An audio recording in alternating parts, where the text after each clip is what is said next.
नमस्ते, मैं हूं सुमित और इस यात्रा में आपका स्वागत है।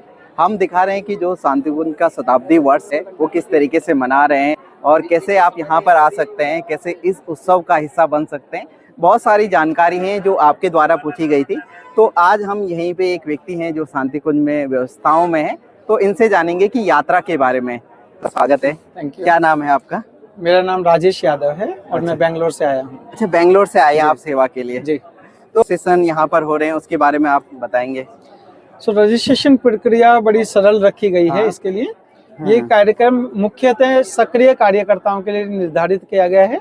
गायत्री परिवार के देश भर में और विदेशों में भी जो सक्रिय कार्यकर्ता हैं उनको स्पेसिफिकली इनवाइट किया गया है और वही लोग यहाँ पर वांछित हैं। अच्छा, बेसिकली उन्हीं के लिए ये कार्यक्रम है। अच्छा। इस प्रक्रिया को ऐसे रखा गया है कि जो भी शक्तिपीठें हैं हमारी और देश में विदेश में जो केंद्र हैं वहां से जोन के द्वारा एक लिस्ट दी गई है कि शक्तिपीठों ने, प्रज्ञा केंद्रों ने, चेतना केंद्रों ने ऐसी एक जोन को शांतिकुंज में 13 जोन में पूरे देश को बांटा गया है। तो जोन के थ्रू एक लिस्ट आई है कि ये हमारे क्षेत्र के सक्रिय कार्यकर्ता हैं। तो उस लिस्ट के अनुसार ही ये कार्यक्रम उन लोगों का फिर यहाँ पर रिव्यू किया गया और बेसिकली उन्हीं लोगों के लिए कार्यक्रम आयोजित किया जा रहा है। अच्छा, कोई भी बाहर का व्यक्ति इस कार्यक्रम में आ सकता है या नहीं आ सकता है?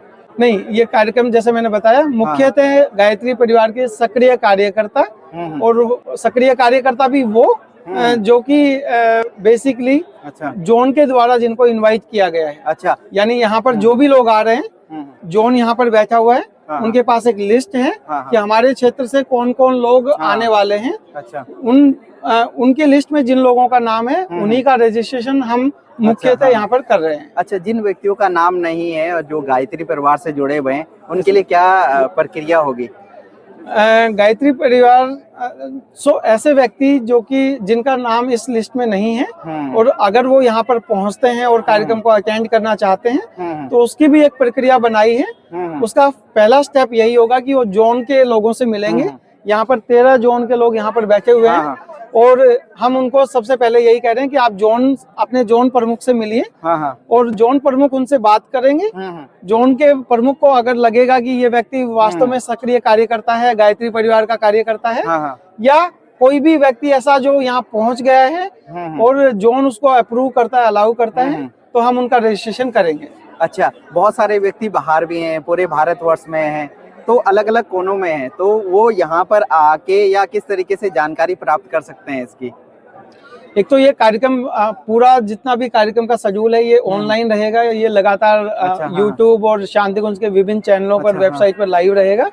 तो जो परिजन इस कार्यक्रम में शामिल नहीं हो पा रहे हैं या इनवाइटेड नहीं है एक तरीके से इस कार्यक्रम के लिए, वो ऑनलाइन इस कार्यक्रम को देख सकते हैं। जैसे कि अभी इस कार्यक्रम में थोड़ा बहुत समय है, बहुत सारे लोग इस कार्यक्रम को देख रहे हैं, उसके बाद मन बना रहे हैं, तो उनके लिए क्या प्रोसेस रहेगा? यहाँ आना ठीक रहेगा या पहले किस तरीके से?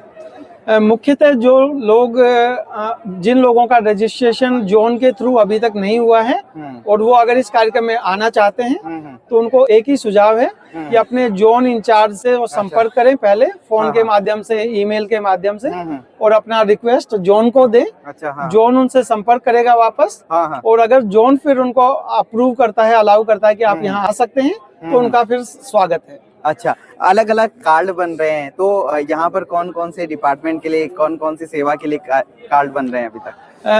अभी तक क्योंकि कार्यक्रम इसकी तैयारियां पिछले काफी समय से चल रही है, तो अलग अलग तरीके के कार्ड इशू किए गए हैं। जैसे समयदानी जो परिजन आए हुए हैं, कोई 2 महीने से, कोई 4 महीने से, कोई 3 महीने से, तो उनको एक प्रकार का कार्ड दिया गया है। अच्छा, इसी तरीके से जो सर्विस प्रोवाइडर्स हैं, कॉन्ट्रैक्टर के थ्रू हैं, उनको भी इस कैंपस में एंट्री के लिए अलग तरीके का कार्ड दिया गया है। शांतिकुंज और विश्वविद्यालय से जुड़े हुए जो लोग हैं उनके पास अपने कार्ड हैं, तो वो भी अलाउड हैं इसमें। अच्छा, और एक जो मेन कार्ड है वो इस तरीके का कार्ड है, ऑरेंज कलर का, जिसमें कि अब आज जैसे हम 15 तारीख को बात कर रहे हैं, 15 जनवरी को, तो अब हम ऐसा मान रहे हैं कि समयदानी हमें जितने चाहिए थे वो लगभग सब आ चुके हैं। तो अब जो भी परिजन आ रहे हैं और जिनको जोन अप्रूव कर रहा है उनको हम एक पार्टिसिपेंट के तौर पे देख रहे हैं। अच्छा, वो बस पार्टिसिपेंट है और ये पार्टिसिपेंट कार्ड है। अच्छा, स्थानीय लोग कब से आ सकते हैं, जो हरिद्वार के हैं, जो आसपास लोग हैं, जो सिर्फ इस यात्रा को देखना चाहते हैं?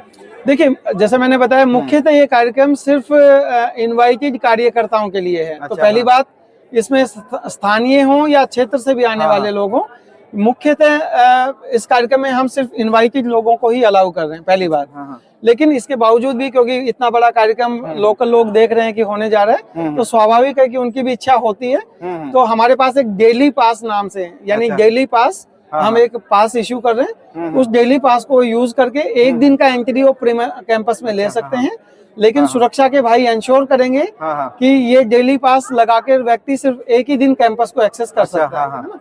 तो लेक्चर अटेंड कर सकता है, भोजनालय में भोजन कर सकता है, तो वो उसकी व्यवस्था भी है। वो कार्ड कब से बनेंगे? और कार्ड अभी से बन रहे हैं, अभी से बन रहे हैं। तो कोई व्यक्ति ऐसा आ रहा है कि मैं लोकल हूँ, गायत्री परिवार से जुड़ा भी नहीं हूँ, जोन के संपर्क में भी नहीं हूँ, लेकिन फिर भी मेरे को एक बार ये कैंपस देखना है, भोजनालय देखना है, कैसे व्यवस्था है, तो हम उसको एक डेली पास इश्यू कर रहे हैं। अच्छा, गेट नंबर कितने से एंटर करना होगा उसको?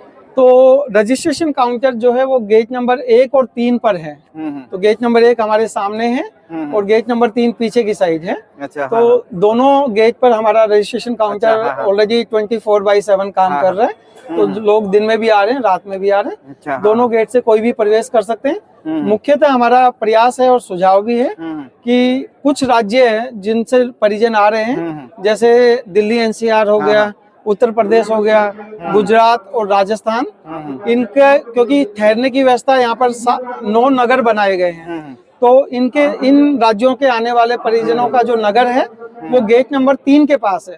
तो हमारा सुझाव है कि इन राज्यों से जो परिजन सक्रिय कार्यकर्ता आ रहे हैं, वो गेट नंबर 3 से अगर एंटर करते हैं, वहीं पर अपना रजिस्ट्रेशन कराते हैं और फिर कैंपस में जाते हैं, तो उनका जो ठहरने का नगर है वो पास में है। तो उनको ज्यादा सहूलियत रहेगी। और बाकी राज्यों के लोग गेट नंबर 1 से आएंगे। अच्छा, है ना? हम थोड़ा बहुत आपके अनुभव के बारे में भी जानना चाहते हैं कि आप बेंगलोर से यहाँ पर आए हैं, तो किस तरीके के अनुभव रहे हैं अभी तक आपके? बहुत बढ़िया अनुभव है। परम पूज्य गुरुदेव और वंदनीय माता जी की कृपा से ये अवसर मिला है इस कार्यक्रम में भागीदारी करने का। एक पूरी टीम काम कर रही है और दिन और रात कर रही है। हम लोग करीब पिछले कई महीनों से इसको प्लान कर रहे हैं कि किस तरीके से हम इस पूरे कैंपस को और इस इवेंट को नो पास नो एंट्री, यानी नो ID नो एंट्री पे हम इसको पूरा कैंपस चल रहा है। बिना ID के कोई भी व्यक्ति, चाहे वो सर्विस प्रोवाइडर हो, चाहे वो कार्यकर्ता हो, सेवादानी हो या कोई भी हो, उसको इस परिसर में एंट्री ना मिले। इसके लिए हम पूरा प्रयास कर रहे हैं और पूरी व्यवस्थाएं सुचारू रूप से चल रही है। अच्छा। जहाँ तक मेरे निजी अनुभव की बात है, तो हम लोग लगे हुए हैं दिन रात। अच्छा। और प्रयास कर रहे हैं कि इस प्रोजेक्ट को, इस दायित्व को हम सक्रियता से निभा पाए। धन्यवाद आपका हमारे साथ बातचीत करने के लिए। तो आप सभी का भी धन्यवाद। अगर आप इस वीडियो को देख रहे हैं तो ये राइट इन्फॉर्मेशन है आप सभी के लिए, क्योंकि हम यहीं पे आके आप सभी को बताए हैं कि किस तरीके से यहाँ पर आप आ सकते हैं। तो इस वीडियो में बने रहिए। धन्यवाद।